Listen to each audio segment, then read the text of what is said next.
যারা এখনো সুস্থ আছেন, যারা এখনো রক্ত দিতে অনীহা প্রকাশ করছেন, এই রক্তদানের মাধ্যমে তাদেরকেও আপনারা উদ্বুদ্ধ করবেন যে না আমিও দেব। অনেকের মধ্যে সেটা আছে, অনেকে নানা রকম মানে একটা চিন্তা থাকে যে আমি রক্ত দিলে বুঝি আমার শরীরে খারাপ হবে। আসলে রক্ত দিলে শরীর ভালো হয়।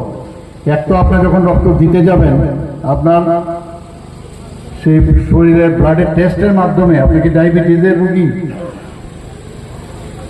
আপনার কি ব্লাড প্রেশার আছে ইত্যাদি রোগ কিন্তু একদিকে আপনার সেটার কিন্তু পরীক্ষা হয়ে গেল। 18 থেকে 60 বছর নিয়মিত যারা রক্ত দেয় 65 বছর পর্যন্ত রক্ত দিতে পারে মানুষ।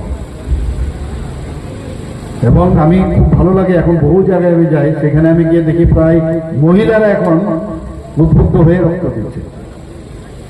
তো সাংঘাতিক ইম্পর্টেন্ট জিনিস। আমাদের ভারতবর্ষের মধ্যে